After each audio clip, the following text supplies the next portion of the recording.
संत जगद्गुरू तुकाराम महाराजांचा अभंग आहे। आपण हा पूर्ण अभंग प्रथम बघूया।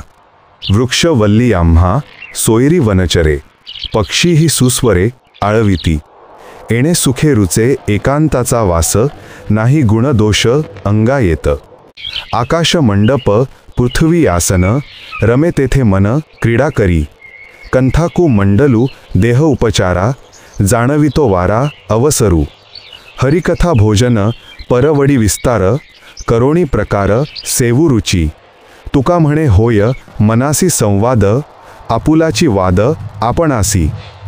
हा अभंग तुकाराम महाराजांनी वृक्षवल्ली यांच्यापासून आपल्याला खूप फायदे आहेत, म्हणून तेच आपले सगळे सोयरे आहेत, ही महाराजांची धारणा आहे। वनातील पशुपक्षी हे सुद्धा पांडुरंग विठ्ठलाचे नामस्मरण करीत आहे, असे अभंगातून सांगत आहे। आपल्या या वनाशी खरं तर नातच आहे।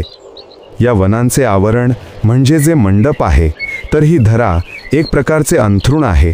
कोणी या आणि एकांतवास, सावली, वाऱ्याची झुळूक, पानांची सळसळ याचा मनसोक्त आनंद लुटा। याच वृक्षवल्लींच्या सानिध्यात ऋषीमुनी आपले आसन व कमंडलू घेऊन राहिले व याच एकांतवासात त्यांनी कथारूपी कमंडलू ओतपात भरले।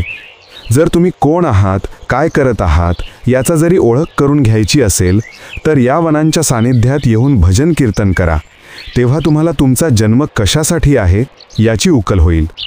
मनाचा मनाशी संवाद साधायचा असेल तर हीच एकांत व योग्य जागा आहे। वृक्ष वनस्पतींशी साम्य असणारी वने निर्माण झाली। स्थळ व काळ यानुसार या वनांच्या स्वरूपातही पुढे काही प्रमाणात बदल घडून आजच्या स्वरूपातील वने अस्तित्वात आली। वनांच्या जडणघडणीच्या स्वरूपावर मानवी हस्तक्षेपाचा प्रथमपासूनच सतत परिणाम घडत गेलेला आहे। आदिमानवाच्या शिकारी जीवन पद्धतीत सर्वप्रथम वनांचा उपयोग पशु व पक्ष्यांच्या शिकारीखेरीज लाकडापासून अग्नी व ऊब, झाडांच्या सालीपासून वल्कले, कंदमुळे, शिकारीसाठी ओबडधोबड शस्त्र निर्माण करणे अशा स्वरूपाचा झालेला असावा। त्यानंतरच्या शेतीप्रधान जीवन पद्धतीत वनक्षेत्र साफ करून धान्यांची लागवड करणे व शेतीच्या अवजारांसाठी लाकडे तोडणे असा वाढत्या प्रमाणात वनांचा वापर मनुष्य करू लागला।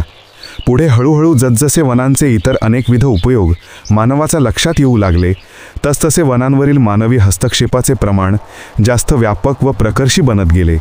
फळे, सुगंधी व औषधी वनस्पती जमविणे, घरे, गुरांचे गोठे, होड्या, अवजारे, इंधन वगैरेंसाठी तसेच शेतीचा विस्तार वाढविण्यासाठी निरनिराळ्या झाडींची लाकडे तोडणे अशा तऱ्हेचे हे हस्तक्षेप होते। सुरुवातीला मानवी वस्ती कमी व वने विस्तृत अशा परिस्थितीमुळे या हस्तक्षेपाचे वनांवर विशेष प्रतिकूल परिणाम होत नसत, त्यामुळे सहसा त्या काळी वनांच्या संरक्षणाचा प्रश्न निर्माण होत नसावा।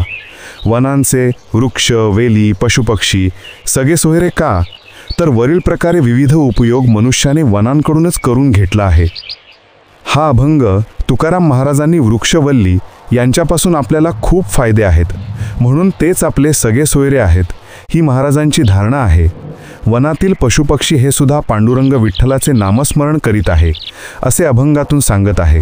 आपले या वनाशी खरं तर नातच आहे। या वनांचे आवरण म्हणजे जे मंडप आहे, तर ही धरा एक प्रकारचे अंथरूण आहे। कोणी या आणि एकांतवास, सावली, वाऱ्याची झुळूक, पानांची सळसळ याचा मनसोक्त आनंद लुटा।